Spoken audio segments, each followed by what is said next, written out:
नमस्कार, अभिवादन। मैं दुर्गेंद्र चौहान और आप मंथन देख रहे हैं। बंगाल, जिसे अपनी संस्कृति और कला के लिए जाना जाता था, आज वहां की पहचान बम बारूद और खून या खूनी पॉलिटिक्स बनती जा रही है। ताजा मामला है मुख्यमंत्री पद के दावेदार बंगाल में शुवेंदु अधिकारी के करीबी उनके पीए चंद्रनाथ की हत्या। सवाल सीधा है, क्या ये महज घटना है?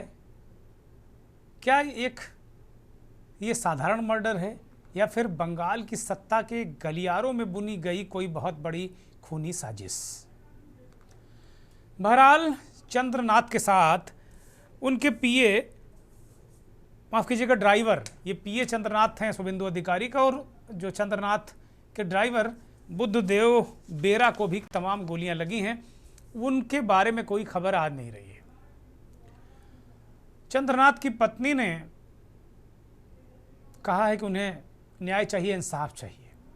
चंद्रनाथ के भाई कहते हैं कि 9 तारीख को मुख्यमंत्री शपथ लेगा और शाम को मुझे एनकाउंटर चाहिए। बंगाल में खूनी पॉलिटिक्स परवान चढ़ रही है। पहले भी चढ़ती थी, इस बार कुछ ज़्यादा ही नज़र आ रही है। बहरहाल लोकतंत्र के उस समय जब स्याही की जगह खून बहने लगे तो समझ जाना चाहिए कि व्यवस्था आईसीयू में है। पश्चिम बंगाल में नेता प्रतिपक्ष और मुख्यमंत्री पद के दावेदार शुवेंदु अधिकारी के पीए की मौत बल्कि हत्या ने ममता सरकार के कानून व्यवस्था के सवालों पर, सरकार जो व्यवस्था है इस वक्त, उस पर तमाम सवाल खड़े कर दिए। हालांकि ममता बनर्जी टेक्निकल रूप से मुख्यमंत्री हैं, लेकिन जो सारी चीज़ें हैं वो चुनाव आयोग के अख्तियार में। शुवेंदु अधिकारी इसे पॉलिटिकल मर्डर करार दे रहे हैं, जबकि पुलिस अपनी दलीलें दे रही है। लेकिन बंगाल का इतिहास गवाह है, चाहे पंचायत चुनाव हो या फिर विधानसभा, यहाँ विरोध की आवाज़ को अक्सर खामोश कर दिया जाता है। आज मंथन में हम तह तक जाएंगे और पूछेंगे, क्या बंगाल में चुनाव जीतने का रास्ता सिर्फ विरोधियों के लाशों से होकर गुजरता है, और क्या बंगाल खूनी पॉलिटिक्स की चपेट में है?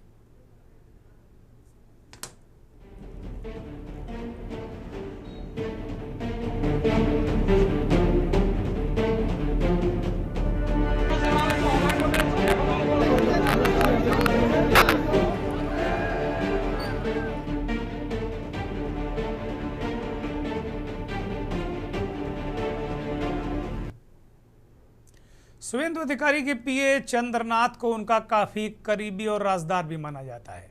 बहुत सारे पत्रकार, बहुत सारे विश्लेषक इस बात को भी कह रहे हैं कि बहुत सारी राज उनके सीने में दफन थे। टीएमसी के लोग कह रहे हैं कि शुवेंदु अधिकारी के बहुत सारे राज उन्होंने छुपा रखे थे। इशारा उलट के शुवेंदु अधिकारी की तरफ ही कर रहे हैं। लेकिन जिस तरीके से चंद्रनाथ की हत्या की गई, वो भी जब ये कहा जा रहा हो कि पोस्ट पोल हिंसा नहीं होने दी जाएगी, 2,26,000 के करीब वहाँ अर्धसैनिक बल हो बंगाल में, चुनाव आयोग के हाथ में सत्ता हो, एक तरीके से व्यवस्था हो, प्रशासनिक तंत्र हो, वैसे में एक सत्ताधारी दल जो अब सत्ता में आ गया है, भारतीय जनता पार्टी, उसके जो बड़े नेता हैं, सबसे बड़े नेता यूँ कहेंगे शुवेंदु अधिकारी, उनके जो पीए थे चंद्रनाथ रथ, उनकी हत्या कर दी गई। अब इनकी जो हत्या से बहुत सारे सवाल और बहुत सारे जवाब भी हैं। अभिषेक बनर्जी का बयान और क्राइम कनेक्शन भी है। बहुत सारे लोग इस तरह जोड़ कर देंगे। पुलिस की भूमिका और फेक नंबर प्लेट का भी कुछ रहस्य है। शुवेंदु की जो पीए हैं, उनकी हत्या से कई सारे सवाल हैं। जांच में एक सफ़ेद रंग की संदिग्ध गाड़ी और फर्जी नंबर प्लेटों की बात भी सामने आई है। कुछ लोग गिरफ्तार हुए हैं। जो मुख्य शूटर है उसकी तलाश है। सवाल ये है कि चुनाव के तुरंत बाद जब चुनाव आयोग ने जीरो टॉलरेंस के निर्देश दिए, तो फिर इस तरीके की पॉलिटिकल मर्डर क्यों हो रहा है? तब अपराधी इतने बेखौफ होकर सड़क पर कत्लेआम कैसे कर रहे हैं, दुकानें कैसे तोड़ रहे हैं, राजनीतिक दलों के दफ्तर कैसे तोड़ रहे हैं, बुलडोजर कैसे चला रहे हैं, ये सारे अपराधी हैं। और हम पिछले 4 तारीख के बाद जब से नतीजे आए, तब से हम सब ये देख रहे हैं। इन सब के बीच राजनीतिक गतिविधियां भी तेज हैं। उत्तर प्रदेश के पूर्व मुख्यमंत्री और समाजवादी पार्टी के राष्ट्रीय अध्यक्ष अखिलेश यादव भी वहां गए और उन्होंने ममता बनर्जी से मुलाकात की। शुभेंदु अधिकारी इस पूरे मसले को एक राजनीतिक हत्या के रूप में बता रहे हैं। कुछ बयानात सुनिए, इस पूरे मसले पर फिर चर्चा करेंगे।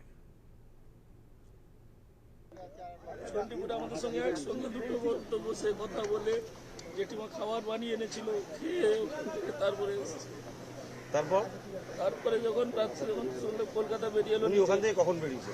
ওখান থেকে 2টোর পরে বেরিয়ে এসেছে। সঙ্গে বসে কথা বলে একসঙ্গে বেরিয়ে তারপরে বললো যে আমরা নিজামি করে চলে কথা বলো। কোনোদিন শত্রুতার কথা বলেছেন কেউ? না, দাদার সঙ্গে তারও কোনো শত্রুতা নেই। দাদা ভালো মানুষ ছিল। কাল দুপুরে ইনস্ট্রাকশন দিয়ে এসেছে, ইভেন কাল দুপুরে ইনস্ট্রাকশন দিয়ে এসেছে যে কোনোভাবে যেন ক্যাবাস না তৈরি হয়। আমাদেরকে দাদা বলে এসছে যে পোস্টপোল ভায়োলেন্স 2021 সালে তৃণমূল করেছে, আমরা যাতে সব জায়গায় শান্তি শৃঙ্খলা বজায় থাকে সেটা চেষ্টা করবো। তোরা সব দেখে থাকবি, কেউ যেন না কোনো সমস্যায় পড়ে, কোনো হলে আমাকে জানা। We have started the investigation. We have seized the vehicle which was used for the crime purpose. On investigation, it has been found that its number plate has been tampered. The vehicle actually, the number plate that has been used belongs to a vehicle in Siliguri, but actually it is a tampered number. एकांत रात को मतदान करने के लिए एक ही वजह है, वो बीजेपी का शुभेंदु अधिकारी का एग्जीक्यूटिव असिस्टेंट है। और शुभेंदु ने हाल ही जो चुनाव हुआ, नतीजा आया, भवानीपुर में ममता बनर्जी को हराया, यही कारण हो सकता है। इसका कोई बात नहीं है। मैं उनका परिवार का साथ दूंगा और परिवार का जो डिमांड है, तुरंत इसको जो किया है उनको हिरासत में लेकर चार्जशीट करके कन्विक्शन दिलाना, एक प्रक्रिया में भी मेरा जो जिम्मेदारी है मैं निभाने का काम करूं। चुनाव हम सब ने देखा और चुनाव को बहुत करीब से मैं इसलिए देख रहा था क्योंकि जिस तरीके से बंगाल का चुनाव होने जा रहा था और जो भाषा, जो व्यवहार भारतीय जनता पार्टी का था, और पूर्व में भारतीय जनता पार्टी ने जो जो बंगाल में किया है, उत्तर प्रदेश में उससे कम किया उन्होंने, लेकिन ट्रायल वहीं पर किया। हालांकि बंगाल में इससे भी खतरनाक तस्वीरें आई होंगी, जो मैं तस्वीर दिखाना चाहता हूं आपको।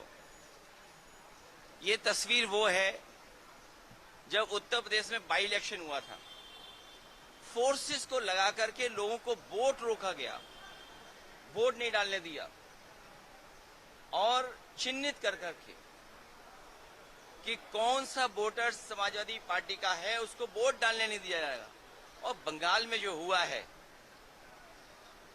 डेमोक्रेसी को डिस्ट्रॉय करने का रास्ता निकाला है। निंदनीय है, शर्मनाक है, और इसी के खिलाफ बंगाल की जनता ने मतदान करने का काम किया। चुन चुनकर टीएमसी के गुंडों को कड़ी से कड़ी सजा देने का काम हमारी सरकार, जो अब परसों शपथ लेने जा रही है, वो सरकार काम करे।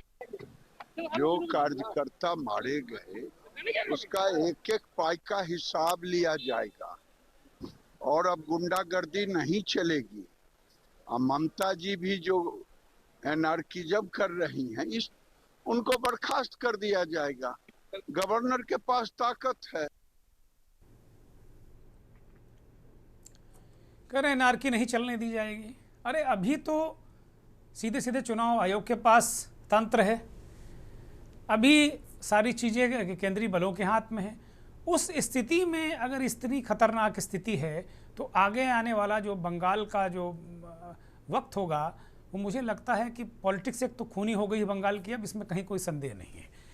आफ्टर इलेक्शन चंद्रनाथ रथ की हत्या अपने आप में बहुत सारे सवाल छोड़ रही है, और ये एक तरीके से बहुत बेखौफ होकर ये हत्या की गई है, कोई खौफ नहीं। उनके जो ड्राइवर थे चंद्रनाथ रथ के, उनका कहीं अता पता नहीं है। बुद्धदेव बेरा, उनकी कोई चर्चा ही नहीं कर रहा, बता रहे हैं उनको भी गोलियां लगी। तो कुल मिलाकर बहुत गंभीर स्थितियां हैं, और ये रुक क्यों नहीं रहा है, बहुत सारे सवाल इसमें खड़े होते हैं।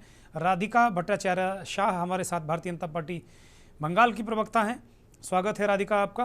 मोहम्मद एहतसामुल हक टीएमसी के नेता अभी आएंगे हमारे साथ में। समाजवादी पार्टी के नेता डॉक्टर निखिल खत्री हमारे साथ में हैं। कर्नल कुणाल भट्टाचार्य हैं, राजनीतिक विश्लेषक हैं। नवीन राय बंगाल के जाने माने वरिष्ठ पत्रकार हैं।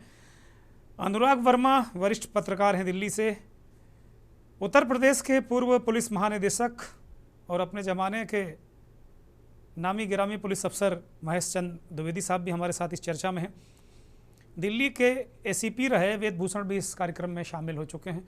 सभी मेहमानों का बहुत स्वागत, बहुत धन्यवाद। और राजनीतिक विश्लेषक के तौर पर हमारे साथ अनुभव चक जो बहुत ही अनुभवी हैं इस कार्यक्रम में आ चुके हैं। धन्यवाद सभी मेहमानों का। सीधे महेश चंद द्विवेदी साहब से चर्चा की शुरुआत करेंगे। द्विवेदी जी, जिस तरीके से बंगाल को आप देख रहे हैं, सारा सब कुछ हम लोगों ने देखा और आपने वो दौर भी देखा जब उत्तर प्रदेश के चुनाव में तमाम स्थितियाँ परिस्थितियाँ होती थी, बैलेट लूटे जाते थे, तमाम चीज़ें होती थी। लेकिन बंगाल में जिस तरीके से इतना भारी फोर्स, इतना मतलब तरीके से सारी व्यवस्थाएं की गई, ये कहा गया 2,26,000 करीब अर्धसैनिक बल है। चुनाव आयोग ने कहा कि जीरो टॉलरेंस, 3 दिन बाद उसे होश आया कि भाई जीरो टॉलरेंस भी करना चाहिए। उसके बाद सत्ताधारी दल जिसकी सत्ता 9 तारीख को शपथ ले लेगी, हो सकता है शुभेंदु अधिकारी ही मुख्यमंत्री हो जाए, ऐसा लगता है। लेकिन उस व्यक्ति के पीए की हत्या कर दी गई और बड़ी गोलमोल बातें हो रही कि साहब बदला लिया जाएगा, छोड़ा नहीं जाएगा, ये। लेकिन कुल मिलाकर ये चीज़ें तो अपने आप में, जिस लॉ एंड ऑर्डर के लिए लौट कर बीजेपी वहाँ इतने प्रयासों के बाद आई है, उसके कम से कम पूत के पांव पालने में तो बहुत अच्छे नहीं दिख रहे हैं। द्विवेदी जी अनम्यूट करिए। जी बोलिए द्विवेदी जी, मैं सुन पा रहा हूँ आपको। मैं कह रहा हूँ कि अभी तो बीजेपी पावर में नहीं आई है, शपथ हो जाने दीजिए। नहीं, मैंने ये नहीं कहा कि पावर में आ गई, लेकिन परोक्ष रूप से तो पावर उसी का है। परंतु देखिए, ऐसा है कि जब एक समाज और जब चुनाव आयोग जब चुनाव आयोग और केंद्रीय बलों के हाथ में चीजें रहती है तो और सख्त होना चाहिए। कोई सरकार तो कभी कभार थोड़ा बहुत ढीली हो सकती है। सख्त होने मात्र से क्राइम को टोटली रोका नहीं जा सकता, क्योंकि जब एक समाज को लगातार बिगाड़ दिया जाए और वो समाज में भय समाप्त हो जाए लॉ एंड ऑर्डर का, तो उस स्थिति में फिर बहुत कठिनाई होती है और लंबा समय लगता है उस समाज को सही रास्ते पर लाने के लिए। आपके ही एक पत्रकार में सुन रहा था, वो कह रहे थे कि यहाँ स्थिति ये थी कि एक एमपी है, वो कहते थे कि मैं बांग्लादेशी हूँ, देखे मेरा क्या कर लेगा, मैं हूँ बांग्लादेशी। दूसरे ये भी कह रहे थे कि बहुत से लोग जाते हैं और कहते हैं कि ये लड़की बहुत सुंदर है, ये हमारे यहाँ रात को रहेगी, और अगर न हो तो उनके घरों में आग लगा दी जाती है। जब ऐसी स्थिति खराब है तो एकदम कोई किसी पार्टी बदलने से कोई तुरंत कुछ नहीं हो सकता है, इसमें समय लगेगा सुधारने में। और स्थिति खराब है ये स्पष्ट है, क्योंकि चुनाव के दौरान भी बहुत हिंसा हुई और उसके बाद भी आप देख रहे हैं जो शुभेंदु अधिकारी के पीए की हत्या की गई है। चाहे ये राजनीतिक हत्या हो चाहे व्यक्तिगत हो, बात अलग है, ये तो बात इन्वेस्टिगेशन के बाद में पता चलेगा। परंतु ये निश्चित है कि इसका टाइमिंग जो है वो कुछ ऐसा इंडिकेट करता है कि इसमें राजनीतिक सर एक के बाद एक ममता बनर्जी के चुनाव हारने के बाद बुलडोजर लेकर लोग निकल पड़े, कार्यालय गिराने लगे, तमाम घटनाएं हो गई, आगजनी हो गई। मतलब अजीब सा दृश्य देखने को मिल रहा है, बड़ा खौफनाक दृश्य है। बिल्कुल आप ये कहना चाह रहे हैं द्विवेदी जी की जो मौजूदा तंत्र है अभी का, जिसके हाथ में व्यवस्था है, वो इसका इलाज नहीं कर सकता, एक लंबा समय लगेगा, एक लंबा इलाज है इस मर्ज का, इस दर्द का, ये कहना चाह रहे हैं आप? बिल्कुल सही बात, बिल्कुल लंबा समय लगेगा, एकदम इलाज नहीं हो सकता। और अभी तो सही बात तो ये है कि अभी तो चीफ मिनिस्टर है ममता बनर्जी, वही पुराने ही चल रहा है। टेक्निकल रूप से तो आप कह सकते हैं कि ममता बनर्जी, लेकिन उनके हाथ में अख्तियार क्या है? आप तो उत्तर प्रदेश के शीर्षस्थ पुलिस अफसर रहे हैं। जब कोई मुख्यमंत्री चुनाव हार जाता है और कार्यवाहक टाइप रहता है, कार्यवाहक भी नहीं है, अभी तो उन्होंने इस्तीफा भी नहीं दिया, उनके कोई अख्तियार तो है नहीं, ना वो कोई निर्देश दे सकती, ना कुछ कर सकती। चुनाव आयोग कह रहा है कि सारी चीजें चुनाव आयोग के हाथ में है। तो दूसरी ओर बीजेपी की भी तो सरकार अभी कोई नहीं है वहां पर। जहां तक चुनाव आयोग की बात है, चुनाव आयोग चुनाव के संबंध में तो लॉ एंड ऑर्डर को कंट्रोल कर सकता है, लेकिन इस तरह का मर्डर और ये जो इस तरह के दूसरे क्राइम्स है, तो सर ये तो बहुत ही भयावह स्थिति है कि चुनाव के नतीजे निकलने से नई सरकार के शपथ ग्रहण तक मतलब कानून का राज नहीं है वहां, ये कहा जाए। दुर्गेंद्र जी, मैं आऊंगा, वेदभूषण जी मैं आऊंगा, मेरे पास आपके लिए बहुत सारे सवाल है, मैं आऊंगा वेदभूषण जी, मैं आता हूं आपके पास।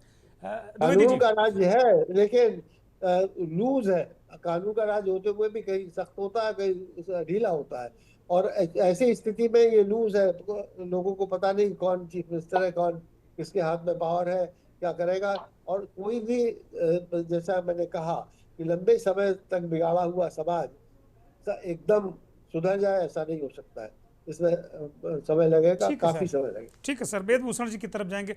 वेदभूषण जी, तमाम इस तरह की तस्वीरें आई कि भाई अर्धसैनिक बल हैं, लोग मारा कुटी कर रहे हैं, आगजनी कर रहे हैं, इस तरह के दृश्य भी आए।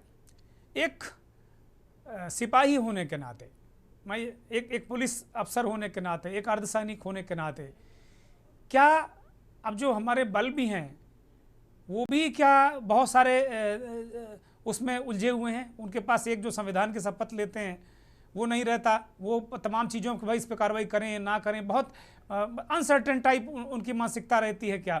और जैसे भी द्विवेदी जी ने कहा कि भाई ये तो लंबी बीमारी है, अब 4 तारीख से 9 तारीख के बीच में इसका मतलब लॉ एंड ऑर्डर नहीं, उन्होंने खुद कहा कि लूज है स्थिति, तो फिर इसमें बंगाल की जनता का क्या गुनाह है? क्या तांडव करने के लिए 5 दिन 4 दिन ये छोड़ दिए जाएं? वेदभूषण जी। दुर्गेंद्र चौहान जी, द्विवेदी साहब ने बिल्कुल सही कहा है, मैं उनकी बात से 100% इत्तेफाक रखता हूं। आपके दर्शकों की जानकारी के लिए, जो आचार संहिता वहां पर जैसे ही काउंटिंग समाप्त होती है, हट जाती है, वहां पर जो सरकार प्रेजेंट में होती है उसका कंट्रोल वहां पर होता है। ये बिल्कुल लिखा हुआ है आचार संहिता में। जैसे ही काउंटिंग होती है उसके बाद इलेक्शन कमीशन का वहां पर कोई आधार नहीं होता, वो एक तरह से तो सर ये फिर ज्ञानेश जी क्यों जीरो टॉलरेंसिंग की बात कर रहे हैं? वेदभूषण जी, मैं 1 सेकंड के लिए रोक रहा हूं। ज्ञानेश जी क्यों कर रहे हैं जीरो टॉलरेंस? फिर क्यों कूद के फूफा बने बीच में कूद रहे हैं? उनसे क्या मतलब? फिर अगर आचार संहिता खत्म हो गई है, मुझे लगता है एक बार इसको देखने की जरूरत है। आचार संहिता कब खत्म होती? क्या विधानसभा के गठन तक आचार संहिता खत्म होती है या चुनाव नतीजे तक होती? इसको एक बार जरा देखा जाए। जी, चुनाव नतीजे के बाद होती है। अब मैं आता हूं कि क्या वहां पर स्थिति है। आज अभी थोड़ी देर पहले वहां विधानसभा भंग हो चुकी है। ये जो बीच का पीरियड है दुर्गेंद्र चौहान जी, बड़ा खतरनाक होता है, क्योंकि ममता बनर्जी इतनी हठधर्मी है कि वो अपनी पद से इस्तीफा देने को तैयार नहीं है। उनको एक तरह से वहां भंग करनी पड़ी है विधानसभा। जिस प्रदेश की मुखिया इस तरह का एक मैसेज देती हो, और जिस तरह से अभी भंग नहीं सर, स्वतः भंग हो जाती है सर। इसको जरा जो व्यवस्था है, जो 5 साल की जितनी सरकार होती वो कार्यकाल पूरा करते ही स्वतः भंग हो जाती। किसी ने की भी नहीं सर, किसी ने कोई भंग नहीं की है। आप उसको मीडिया में किस तरह कहें, हम और आप किस तरह कहें, स्वतः वो व्यवस्था है संविधान में, जब वो विधानसभा अपना कार्यकाल पूरा करती है तो वो अपने आप खत्म हो जाती है, डिजॉल्व हो जाती है। ममता बनर्जी चाह कर भी मुख्यमंत्री नहीं बनी रह सकती, चाह कर भी नहीं बनी रह सकती। चौहान जी गलत बोल रहे हैं आप। जब तक वो रिजाइन नहीं करती, सत्ता उनके पास में होती है। अभी थोड़ी देर पहले कैसी बातें कर रहे हैं आप? भंग की गई। आप इसको आप देखिएगा सर, इसको आप देखिएगा एक बार फिर। और जो आचार संहिता वाला मसला है ना सर, उसको भी आप देख लीजिएगा एक बार। आचार संहिता विधानसभा गठन तक होती है, जब विधानसभा गठित हो जाएगी तब खत्म हो जाएगा, फिर वो नई सरकार को दे दिया जाएगा। इलेक्शन कमीशन का कोड, ठीक है, ये अलग बहस है। आप इस पर आइए कि जो मौजूदा है, क्या 4-5 दिन जनता को मरने के लिए छोड़ दिया जाए, इस पर बात करिए। ठीक है, उस पर डिबेट बात कर लेंगे हम लोग। ये जो प्रधान सीएम थी, उनकी जिम्मेदारी थी कि किस तरह से वहां लॉ एंड ऑर्डर को इलेक्शन के बाद में सीएम की कौन सुन रहा है सर? सीएम के सुन कौन रहा है वहां पे? कोई नहीं सुन रहा। ये सीएम की कौन सुन रहा है वहां पे? वो खुद ही इस तरह की अराजकता पैदा कर रही है, तो कौन सुनेगा उनकी?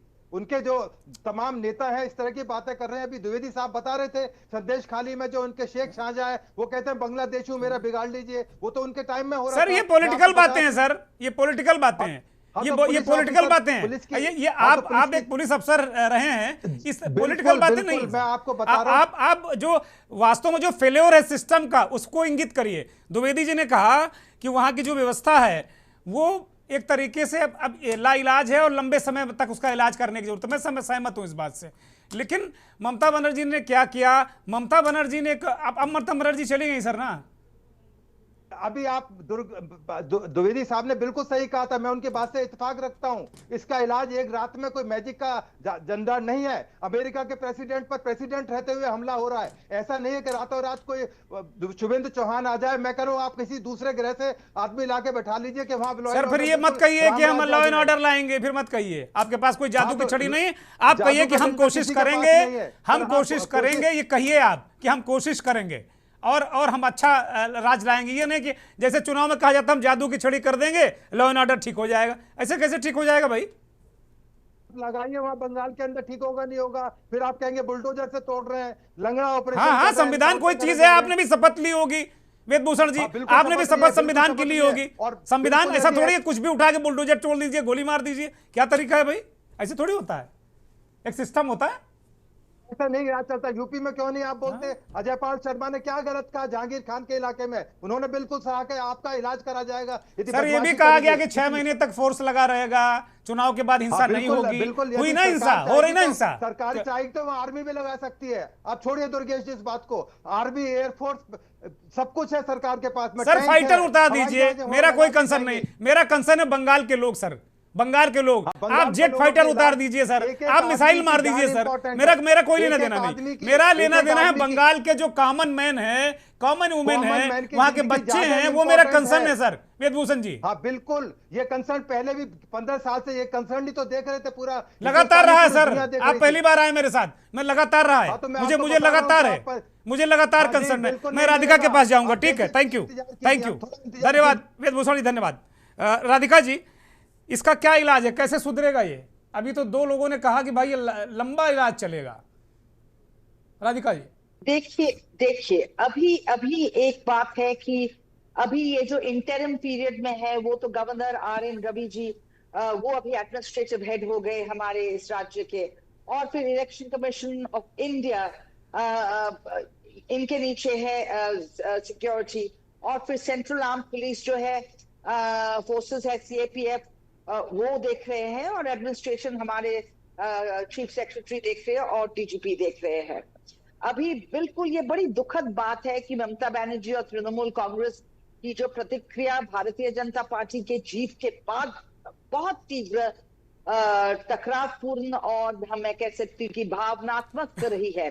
चुनाव परिणाम के तुरंत बाद राज्य के किले राज्य के कई इलाकों में तनाव हुआ, हिंसा हुई, आगजनी हुई, धमकी और राजनीतिक टकराव की जो खबरें सामने आई, और हमने टेलीविजन स्क्रीन पे भी देखा कि क्या हो रही है वहां पे।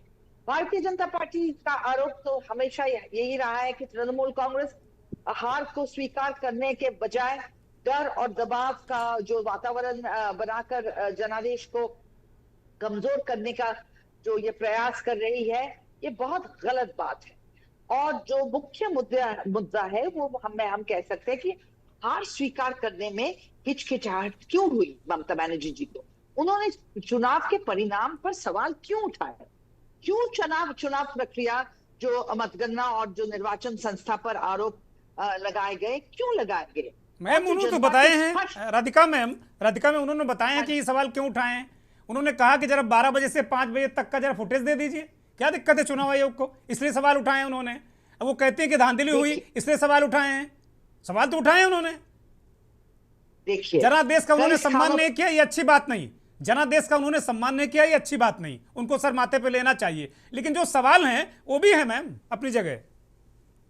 देखिए, कई स्थान पर तो भारतीय जनता पार्टी के कार्यकर्ताओं पर हमले, तोड़फोड़ और धमकी के आरोप लगे, और घरों और जो कार्यालयों पे जो हमलों की बातें वो भी सामने आई, और राज्य में डर का जो वातावरण बनने का जो आरोप लगाया गया वो भी था। तो लोकतंत्र में मतभेद होते हैं, लेकिन बंगाल में राजनीतिक विरोध को दुश्मनी बनाया दिया जाता है।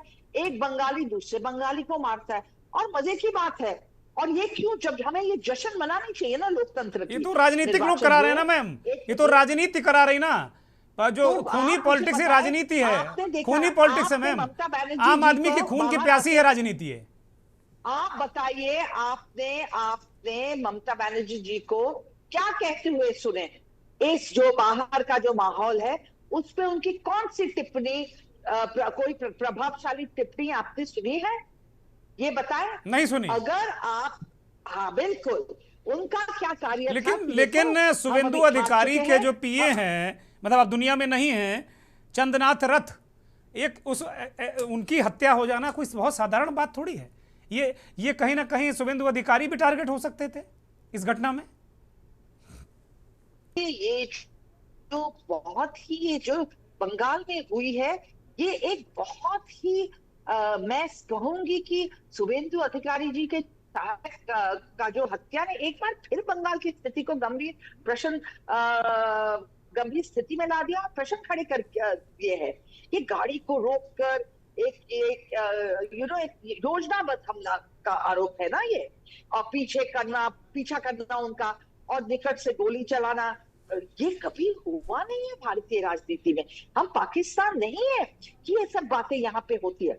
और ऐसा क्यों हुआ कि किसी और के पीए को नहीं, सिर्फ शुभेंदु अधिकारी जी के पीए को के ऊपर हमला की। मैम आपके पास क्या इनपुट है? कौन से लोग हैं वो कौन लोग हैं जिन्होंने हत्या की? क्या इनपुट है आप लोगों के पास?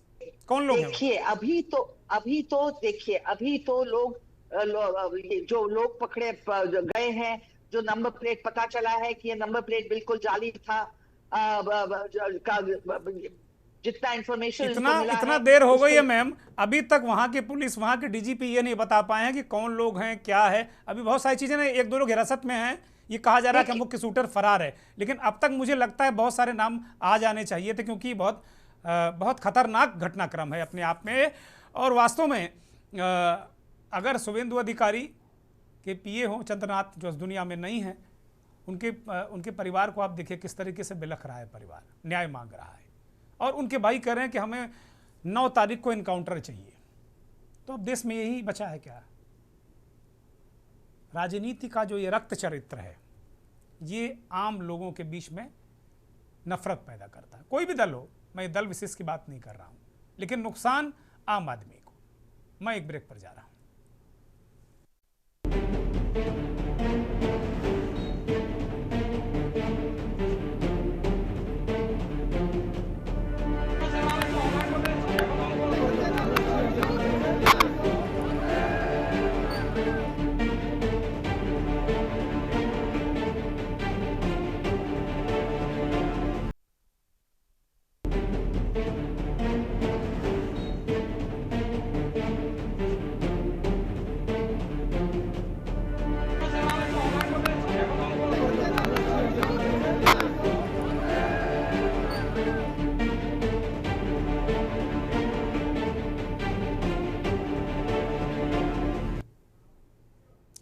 ब्रेक से लौट आए और इस बीच हमारे साथ मोहम्मद एहतसामुल हक टीएमसी के नेता बंगाल से जुड़ गए हैं। बहुत स्वागत एहतसाम भाई। और सीधे रुख करेंगे अनुभव चक का राजनीतिक विश्लेषक के तौर पर। अनुभव चक, अब ये हम देख रहे हैं कि सत्ता पक्ष विपक्ष और एक तरीके से सत्ता पक्ष के समर्थक लोग ये करें कि नहीं अभी भी ममता बनर्जी की जिम्मेदारी है, ये सारी जिम्मेदारी ममता बनर्जी ओन करें, जो ये पोस्ट पोल जो हिंसा हो रही है। अनुभव। देखिए दुर्गेंद्र भाई, जिस तरीके से बंगाल की धरती को नतीजे आने के बाद भी हम और आप रक्त रंजित होते हुए देख रहे हैं, जिस तरीके से वहां पर तोड़ फोड़ होते देख रहे हैं, वो स्वस्थ लोकतंत्र के लिए बिल्कुल भी अच्छी बात नहीं है। जहां तक बात करें जो ये घटनाएं हो रही हैं, जिस तरीके की मानसिकता से ग्रसित पश्चिम बंगाल के लोगों को हम और आप यहाँ से देख रहे हैं, चुनाव को चुनाव की तरह ना लेकर जैसे लग रहा है कि वो युद्ध की तरह लेते हैं जी। तो युद्ध में जीतने के पश्चात और चाहे हारने के पश्चात सेना जिस तरीके से उन्माद में दिखाई देती, उसी तरीके से वहां के दोनों दलों के कार्यकर्ता भी हमको और आपको दिखाई दे रहे हैं। कोई सड़क पर बुलडोजर लेकर निकल आ रहा है, और कहीं जिस व्यक्ति, हम और आप सोच नहीं सकते दुर्गेंद्र भाई, जिस व्यक्ति को वहां की जनता ने वोट दिया और वहां का वोटर और हम लोग भी मुख्यमंत्री के तौर पे देख रहे हैं, उसके पीए को चुनाव के नतीजे में आने के बाद इस तरीके से गोलियों से भूनकर हत्या कर दी जाए, इतनी ज्यादा निसंसता, इतना ज्यादा मनबड़ अपराधी वहां का होना बहुत बड़ी बात है दुर्गेंद्र भाई। बहुत बड़ी घटना हुई है ये कि मुख्यमंत्री होने जा रहा है। मुझे लगता है क्या जिम्मेदारी लेने से लोग बच रहे हैं। अभी भी सारे लोग, कुछ बुद्धिजीवी कुछ पत्रकार, बहुत सारे लोग अभी भी कह रहे हैं भाई ये जो हत्या हो गई ममता बनर्जी इसकी जिम्मेदारी ले लें। अब क्यों ले लेंगे ममता बनर्जी? जिम्मेदारी लेने से बचते इसलिए भी दिखाई दे रहे हैं कि ये वहां का जो हम और आप लगातार पिछले चुनावों को भी देखते आ रहे हैं, यही वहां होता ही आ रहा है। चुनाव के नतीजों के बाद इसी तरह की घटनाएं बंगाल में दिखाई देती है। वहां का मुझे तो लगता है माइंडसेट ही ऐसा है, और इसको कंट्रोल करने में थोड़ा बहुत समय तो लगेगा। और जिम्मेदारी देखिए, अच्छे शासन की जिम्मेदारी तो सब ले सकते हैं, अच्छी घटनाओं की जिम्मेदारी ठीक बात है। राजनेता लेते दिखाई देते, श्रेय लेते हुए दिखाई देते, लेकिन जिस ऐसी अगर कोई घटना हो जाए तो उसकी जिम्मेदारी क्या राजनेता लेंगे? क्या कोई भी राजनेता नहीं लेगा, किसी भी राजनीतिक दल का हो। ऐसी घटनाओं से तो बचते दिखाई देंगे। श्रेय लूटने के लिए तो सब है, ऐसी घटना की जिम्मेदारी लेने के लिए कोई भी दल का राजनेता वो कभी तैयार नहीं होगा। दुर्गेंद्र भाई, ठीक बात है। अनुराग जी की तरफ जाएंगे, वरिष्ठ पत्रकार हैं दिल्ली से। अनुराग जी, बंगाल में क्या स्थितियां आप देख पा रहे हैं और किसको जिम्मेदारी लेनी चाहिए इसकी? ममता बनर्जी को, गवर्नर साहब को? जैसा कि भी राधिका जी ने कहा कि अब तो गवर्नर साहब देख रहे हैं, चीफ सेक्रेटरी है, बहुत सारे लोग हैं, या अभी भारतीय जनता पार्टी कह रही मेरी सरकार आई नहीं, तो फिर जनता को क्या ऐसे ही छोड़ दिया जाए? अनुराग जी अनम्यूट करिए। हाँ बोलिए। जनता को ऐसे छोड़ने का तो कोई मतलब नहीं होता। देखिए, वेस्ट बंगाल की जो आज की स्थिति है वो मेरी अपनी याद में ऐसा कम ही होता है। मतलब मुझे याद नहीं है ऐसा पहले कभी हुआ हो कि जो आउटगोइंग चीफ मिनिस्टर है वो हारने के बाद कह रहा है कि हम तो हटेंगे नहीं, या वो ये कह रहा है कि चुनाव के प्रचार में ये हिंसा की धमकियां दी जा रही हैं। ऐसा नहीं हुआ है, लेकिन ठीक है, वो हार गए, अब उनका कार्यकाल खत्म हो गया। और हमेशा ये एक किसी भी इलेक्टेड चीफ मिनिस्टर या रिप्रेजेंटेटिव की ये ड्यूटी होती है कि वो अपने आगे आने वाले व्यक्ति को स्मूथली हैंड ओवर कर। ठीक बात। इस समय की जो स्थिति है वो बीच बीच की स्थिति है कि जाने वाला गया नहीं, आने वाला आया नहीं। और इस समय अब आप ये मान के चलिए, देखिए वहां पे जो ममता बनर्जी बहुत सालों से है, जो उनका कैडर है वो लेफ्ट का कैडर है, वो बहुत पुराना है। तो वो जो हिंसा और हिंसा करने वाले लोगों की जो जड़ें हैं वो बहुत गहराई तक है। जो लोग आज कंट्रोल कर रहे हैं वो अभी 1 महीने पहले से वहां। तो आपके लिए, हालांकि ऐसा मैं नहीं कह रहा, मैं कोई उनको जस्टिफाई नहीं कर रहा हूं, लेकिन आप ये मान के चलिए सर उनका भी कैडर वहीं से आया है सर, वहां जाके कैडर नहीं पैदा किया। जहां से आप करें उनका भी कैडर वहीं से आया है, जिनकी आप बात कर रहे हैं 1 महीना वालों, कैडर वही, उनका भी कैडर वही है। मैं उनकी बात नहीं कर रहा हूँ दुर्गेश जी, मैं उनकी बात नहीं कर रहा हूँ, मैं प्रशासन की बात कर रहा हूँ। क्योंकि लॉ एंड ऑर्डर, चुनाव आयोग, सारा एडमिनिस्ट्रेशन चुनाव आयोग अपने पास ले लेता है, गवर्नर के पास इस समय होना चाहिए। तो मैं उनकी बात कर रहा हूँ, वो मैं किसी पार्टी पॉलिटिक्स की बात नहीं कर रहा हूं। सर अगर पूरे चुनाव का असेसमेंट हुआ होगा तो जो दिल्ली में बैठकर या अन्य जो गवर्नर साहब है, सारे लोगों ने देखा ही होगा ना कि वहां इस तरह की स्थितियां आ सकती हैं। और पहले इसलिए गृह मंत्री जी ने कहा था कि 60 दिन तक लोग वहां पर रहेंगे, कोई हिंसा नहीं होने पाएगी। देखिए, अब इस तरह की हिंसा जो हुई है ये तो निंदनीय है, लेकिन इसमें सबसे पहली चीज ये है कि वहां की पुलिस को, देखिए ये सब काम जो होता है ना कि ये इसमें इंटेलिजेंस ज्यादा इन्वॉल्व होता है और लाठी डंडा बंदूक कम इन्वॉल्व होती है। तो इंटेलिजेंस हमारा फेल्योर कैसे होगी? सबसे बड़ी चीज तो ये है कि इतनी बड़ी चीज होने वाली थी और हमारी इंटेलिजेंस को, एजेंसीज को कैसे नहीं पता चला? वहां के जो लोकल LIUs होती है उन सबको कैसे नहीं पता चला? इस पे विवेचना करने की जरूरत है और इसको तुरंत, मतलब इस समय जो आज की स्थिति है, जो उनको सजा मिले, उससे भी ज्यादा जरूरी क्या है कि आगे कोई ऐसी घटना ना हो। इसके लिए केंद्र को कुछ जब तक ये नई सरकार शपथ नहीं ले लेती तब तक के लिए कुछ कदम उठाने बहुत आवश्यक है। ठीक बात है। अनुराग, हमारे साथ अखिल हैं, समाजवादी पार्टी के नेता अखिल। कुल मिलाकर आपके नेताजी भी आज गए, ममता जी के जो हार के घाव उन पर मरहम भी लगाया उन्होंने, और फिर एक बार उन्होंने कुंदरकी के बहाने बंगाल को जोड़ा और एक कहा कि भाई ये जो पूरा प्रैक्टिस है, जो बंगाल मॉडल है, इसका दरअसल जो लेबोरेटरी है वो उत्तर प्रदेश है, उत्तर प्रदेश का उपचुनाव है। तो अब आपके नेताजी भी वहाँ जाके वही बातें कर रहे हैं, पॉलिटिकल बातें कर रहे हैं, लेकिन उत्तर प्रदेश में आपको चुनाव फेस करना है। और उत्तर प्रदेश को लेकर किस तरीके से आपकी तैयारियां हैं, ये महत्वपूर्ण होगा। सबसे पहले दुर्गेश जी, आप अगर आ को हटाकर नी लगा दोगे तो निखिल कर देता हूँ, निखिल कर देता हूँ, माफ कीजिएगा निखिल। नहीं नहीं। और दूसरी बात, मैंने अभी सभी वक्ताओं को सुना, सभी ने अपने विचार विमर्श करे।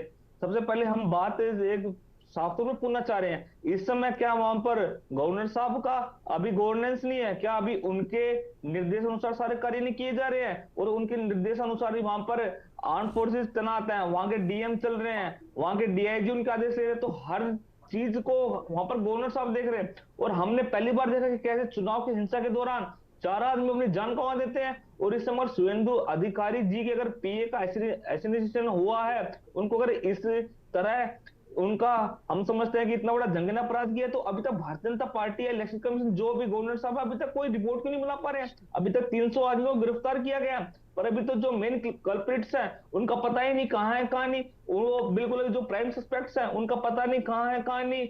तो सब बात ही होनी चाहिए। भारतीय जनता पार्टी जब भी अपने राज्य में राज्य करने आती है तो उस समय यही हाल होते है, सबसे पहले वो दंगा करवाती है। हमने देखा, आपने भी एक बात बोली, जो बंगाल में कोलकाता में जो इतनी अच्छी न्यू मार्केट के नाम से एक आइकॉनिक मार्केट है, उसमें सीधा बुलडोजर घुस जाता है और जो भी आगे आता है उसे तहस-नहस कर देता है। और पूरे बंगाल में इतनी बड़ी बड़ी हिंसा हो रही है, कोई लेने वाला नहीं है, कोई देने वाला नहीं है, कोई बातें सुनने वाला नहीं है। हम तो सलाम अपनी फोर्सेस को भी कर रहे हैं जो कम से कम उसको माहौल को थोड़ा शांति के प्रति करवाने जा रही है। पर हम तो सबसे बड़ा सवाल ये पूछना चाह रहे हैं कि वहां के जो गवर्नर है, जो इलेक्शन कमीशन जो चीख कर बोल रहे थे कि जीरो टॉलरेंस करेंगे, जीरो टॉलरेंस करेंगे, वो जीरो टॉलरेंस कहाँ है? इस समय तो पूरा 100 नहीं, आप मेरी पूरी बात सुनिए। मैं अभी आपने मुझे पौने घंटे बाद बोलने का मौका दिया। और दूसरे बात, 100% वहां पर इस समय क्राइम्स हो रहे हैं, उन क्राइम्स पर भारतीय जनता पार्टी नहीं बोल पा रही है, और भारतीय जनता पार्टी यहाँ पर दिल्ली में बैठकर बंगाल संभालेगी। हम तो उनसे पूछना चाह रहे हैं, जो आपके जो होने वाले सीएम जैसे आप बोलते हो उनके साथ इतना बड़ा जंगना करते हुए, और उसके बाद जो हमारे जो डिसीज के जो फैमिली मेंबर्स हैं वो हक की और न्याय की बात कर रहे हैं। बताओ न्याय किससे मांग रहे हैं? वो खुद शुभेंदु अधिकारी से न्याय मांग रहे हैं। उनको पता है कि न्याय दे नहीं पाएंगे क्योंकि कहीं ना कहीं एक बू आ रही है।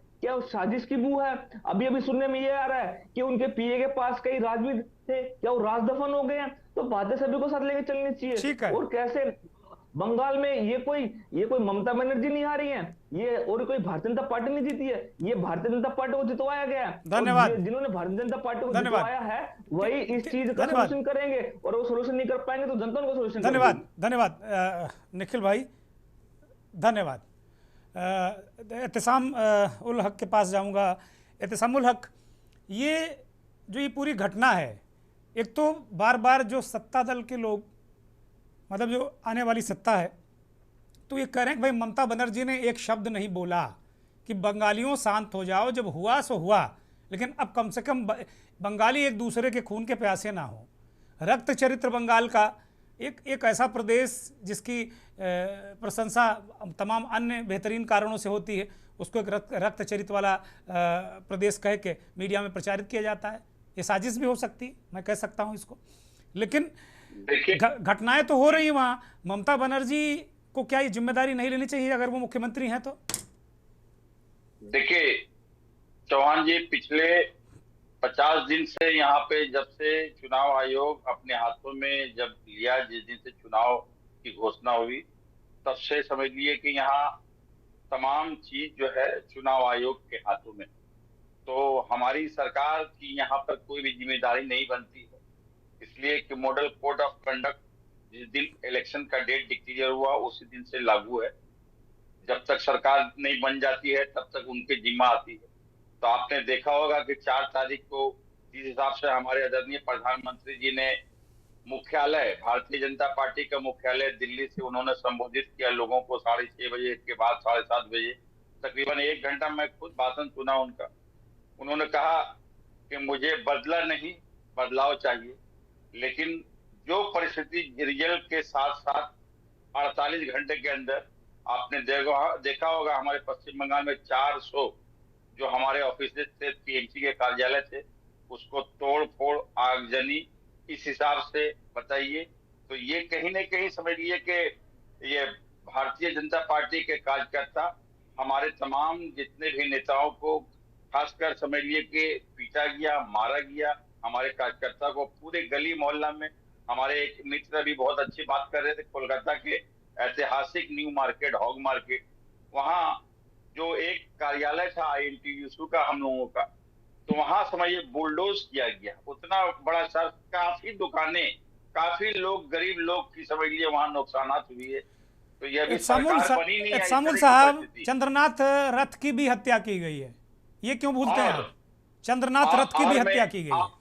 और मैं चंद्रनाथ जी का जो हत्या कल 10:30 बजे हुआ, जिस हिसाब से सूत्रों के हवाले से खबर आया है, तो मैं कड़ी निंदा मजम्मत करता हूं आपके चैनल के माध्यम से।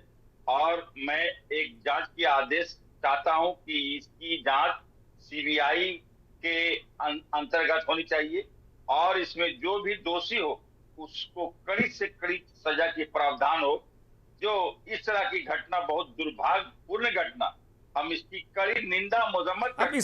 इसमें भी कहा जा रहा है कि TMC के लोगों का हाथ है, क्या कहेंगे आप? देखिए, अब ये देखिए चौहान जी, ये तो समझ लीजिए राजनीतिक वाली बात है।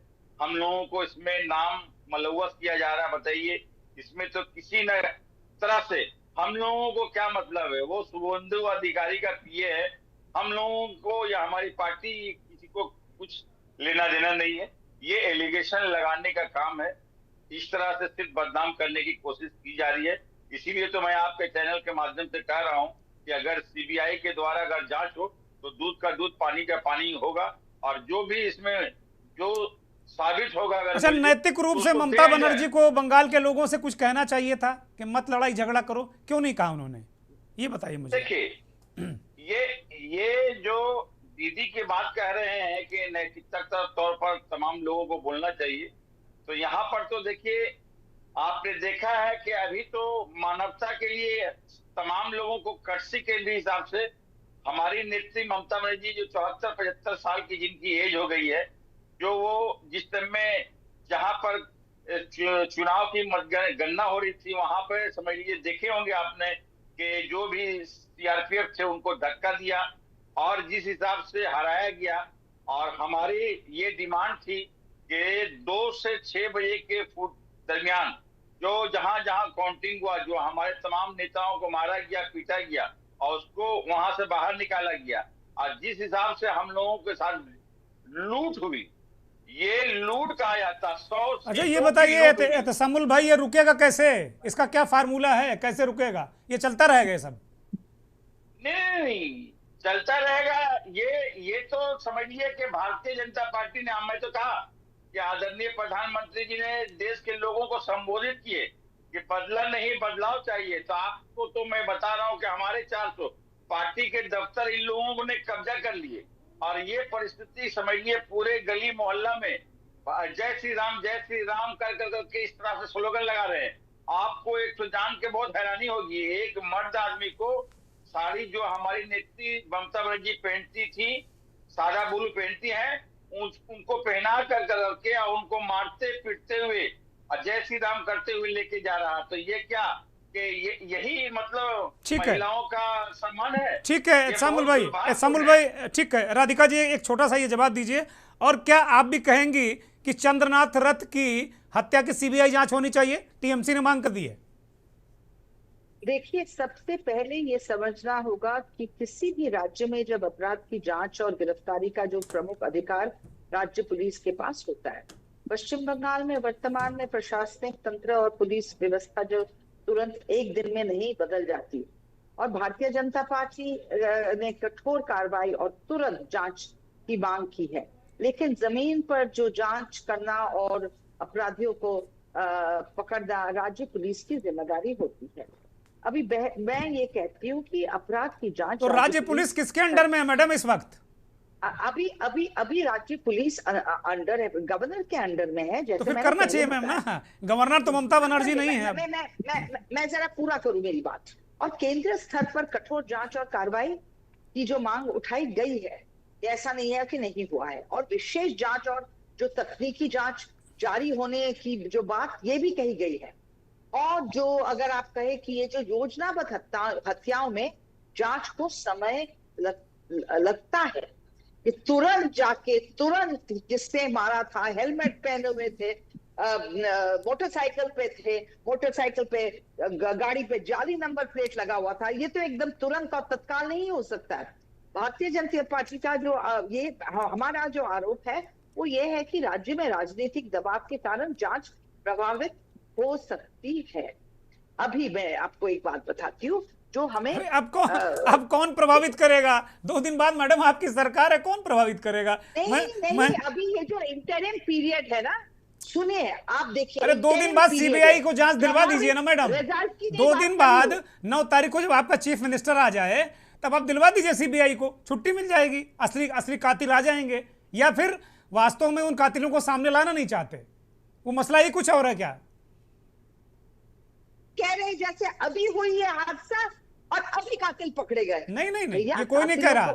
आप 9 तारीख के बाद पकड़वा दीजिएगा। जरा हमें धैर्य रखनी होगी। ये मैं आपको चंद्रनाथ के भाई ने ये कहा मैडम, आपने सुना होगा कि 9 तारीख की शाम को इनकाउंटर चाहिए उन्हें। जिसने उनके भाई को मारा है उसको मारा हुआ देखना चाहते हैं वो। देखिए, उन्होंने अपने भाई को इस तरीके से खोया, ये भावुक होके ये बात कर रहे हैं कि जब आप एनकाउंटर शब्द सुनते हैं, मैं उससे सुनती हूँ कि इसका एक हमें न्याय मिलनी चाहिए। मैं ये सुनती हूँ। ये इन्होंने कहा कि एनकाउंटर होना ठीक है। धन्यवाद मैडम, धन्यवाद। माफी के साथ में कर्नल कुणाल भट्टाचार्य की तरफ जाऊंगा। भट्टाचार्य साहब, आज थोड़ा देर से आ पा रहा हूँ, माफी चाहता हूँ। कुल मिलाकर आपने बहुत करीब से सारी चीज़ों को देखा, पूरे चुनाव को देखा है। ये चंद्रनाथ रथ की हत्या पर जरा कुछ प्रकाश डालिए, बताइए क्यों हुई है। सबसे पहले तो मैं आप पहला क्वेश्चन जवाब देता हूं। उसका जो ड्राइवर था बुद्धदेव बेरा, वो अभी स्टेबल है, वो अपोलो हॉस्पिटल में है और उसके अंदर जो बुलेट लगा हुआ था उसको ऑपरेशन के साथ निकाला गया है। वो अभी स्टेबल है लेकिन खतरा से बाहर नहीं आया है। ये आप लोगों का लिए आपने जो सवाल सबसे पहले पूछा था। दूसरी पॉइंट है मेरा, ये शर्मनाक जो बिहेवियर है हमारा चीफ मिनिस्टर का, वो उसके बारे में बता रहा हूं। जे स्टैलिन तमिलनाडु में हार गया है, वो बीजेपी का आदमी नहीं था। केरला में विजयन साहब हार गए हैं। वो उसी दिन 4 तारीख शाम को गवर्नर के पास जाके अपना पदत्याग रेजिग्नेशन दिया है। मतलब ये जो काम है, ये संविधान को ना सोचने का ये जो अहम ममता के अंदर है, वो बहुत ही शर्मनाक है।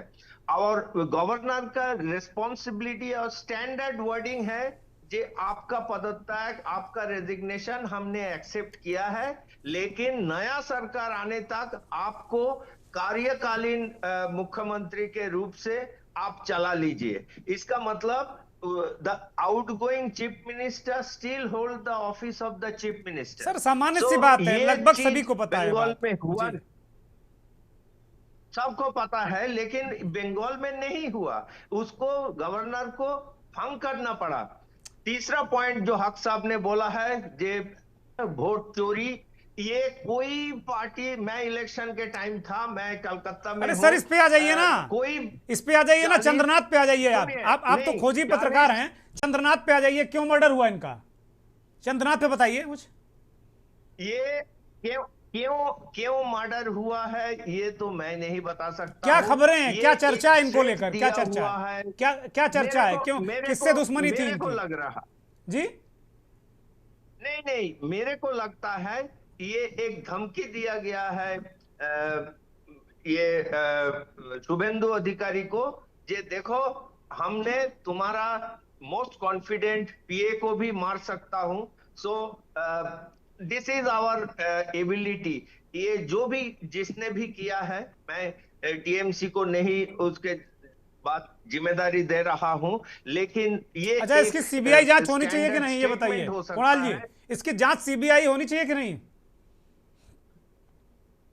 नहीं, सीबीआई एनआईए ये फॉरेन इन्वॉल्वमेंट में हो सकता है बंगाल को डिस्टेबिलाइज करने का। ये बांग्लादेश से भी कोई फॉरेन इंटरफेयर हो सकता है। ठीक बात है। तो अभी नहीं बता सकता हूँ, ठीक है। लेकिन एक बात है, कोई प्री पोल हमारा इस बार कोई मारा नहीं हुआ, कोई बम नहीं गिरा, कोई गोली नहीं चला, कोई आदमी मरा नहीं है और तो कोई ये कह के political इस party हत्या ने को बोला क्या नहीं। बर्दाश्त कर लिया जाए? ये कह के क्या जो पोस्ट पोल हिंसा है उसको बर्दाश्त कर लिया जाए? इसमें आप अपनी ऐसे ऐसे करके पीठ ठोक ली जाए, ऐसे ऐसे कभी करके? नहीं बोला है, मैं कभी सर? नहीं बोला है कि इसको एक्सेप्ट किया जाए, लेकिन मैं एक फौजी होने का नाते मेरे को सबसे दुख होता है जब पुलिस ने गोली चलाने में डरता है। गवर्नमेंट ने, भारत सरकार ने एक पुलिस ऑफिसर को या आर्मी ऑफिसर को एक पर्सनल वेपन दिया है, रिवॉल्वर दिया हुआ है, आपने सभी ने, हमने देखा है। वो चलाने के लिए किसी का परमिशन का जरूरत नहीं है, वो उनका विचार और उनका रैंक का जो लेवल है उसी के ऊपर वो गोली चला सकता है। लेकिन आपका सभी टीवी में मैं जब देखता हूँ ये मारपीट चल रहा है और पुलिस चुपचाप खड़ा है, इसका मतलब कोई पॉलिटिकल इंटरफेरेंस है, ऊपर से ऑर्डर दिया हुआ है पुलिस को। ठीक है, बहुत महत्वपूर्ण बात कही आपने। वेदभूषण जी, एक तो इस पे जवाब दीजिएगा। कर्नल साहब ने कहा कि भाई कोई इंटरफेरेंस तो है कि सामने बवाल हो रहा है और पुलिस खड़ी हुई है। देखिए, कर्नल साहब बिल्कुल सही कह रहे हैं, मैं उनकी बात से इत्तेफाक रखता हूं। ये पहला कत्ल नहीं है। 75 पंचायत के इलेक्शन में 75 आदमी मारे गए थे।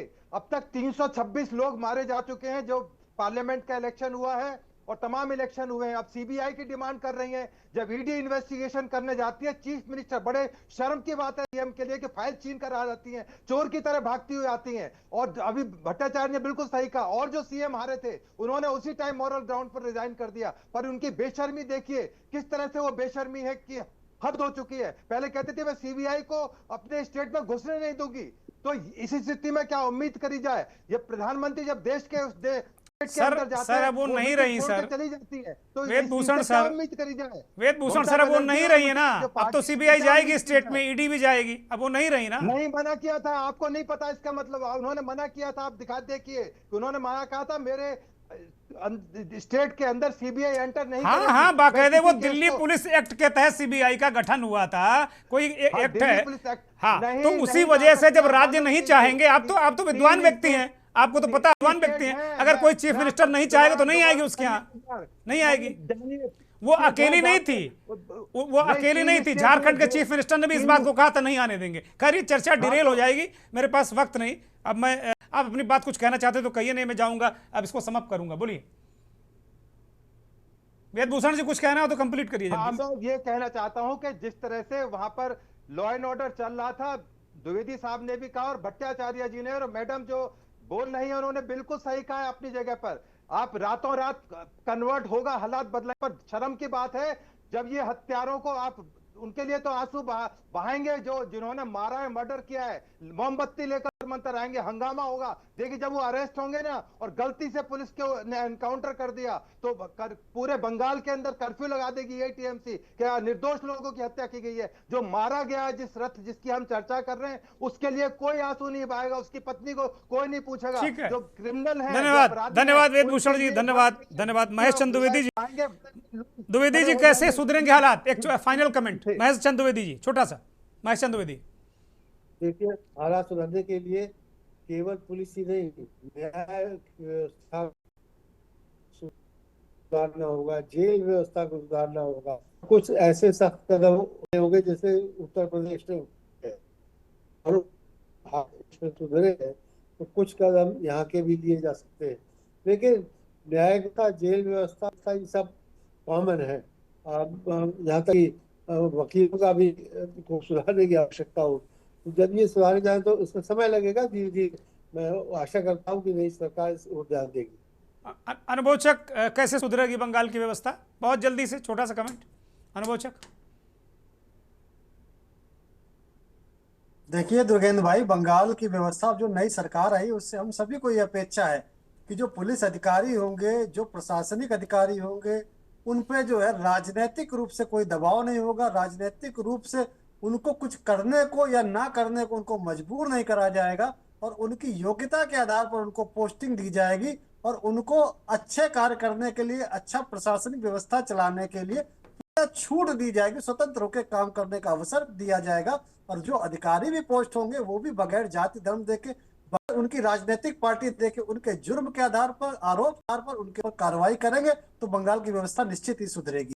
बहुत धन्यवाद सभी में मौनों को बहुत धन्यवाद। लेकिन ये मंथन जारी रहेगा और आप जारी भी रखिए, अपने दिलों में, अपने दिमाग में इस मंथन को जारी रखिए, क्योंकि सवाल सिर्फ एक हत्या का नहीं है, बंगाल में जारी हिंसा का सवाल है और सवाल है बंगाल के भविष्य का। क्या बंगाल की जनता कभी खौफ के अपनी राय भी रख पाएगी? आज मंथन में हमने सच खंगालने की कोशिश की। नमस्कार।